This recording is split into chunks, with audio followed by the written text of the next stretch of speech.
আওয়ামী জাহেলিয়াতের আওয়ামী লীগ সবগুলো ছিল আওয়ামী লীগ পন্থী। হঠাৎ করে আওয়ামী লীগের পতন হওয়ার পরে এখন সব বিএনপি পন্থী হওয়ার ভাব ধরছে। কথা বলে না কেন? ছোট্ট একটা প্রমাণ দিই।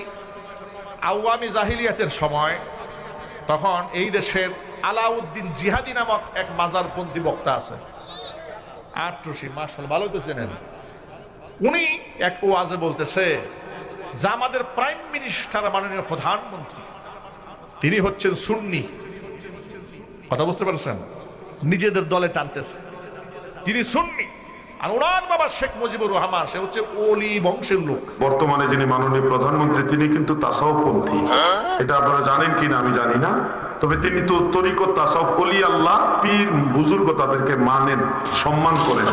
উনি যদি এটা না মানতেন বাংলাদেশে এত সহজে আপনারা তরিকতপন্থীরা তরিকতের কাজ করতে পারতেন না। এই মাহফিলে অনেক সময় বলি বঙ্গবন্ধু তিনি ছিলেন ইরাকের একজন আল্লাহর ওলির বংশধর, এবং আমি অনেকের কাছ থেকে শুনেছি আল্লাহু আলাম তিনি গাউসে পাকের বংশধর বা গাউসে পাকের কাছের খুব লোকের বংশধর। তিনি একজন বড় আল্লাহর ওলির বংশধর হলো বঙ্গবন্ধু শেখ মুজিবুর রহমান।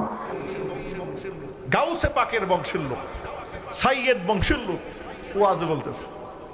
এখন তো জামানা পাল্টায় গেছে, পাল্টায় যাওয়ার পরে এখন তো দেখছে যে অবস্থা বড় খারাপ, বেগতিক। এখন আবার বিএনপির লোকদেরকে বলতেছে, প্রিয় বিএনপির ভাইরা, আমরা সুন্নিরা আপনাদের সাথে আছি।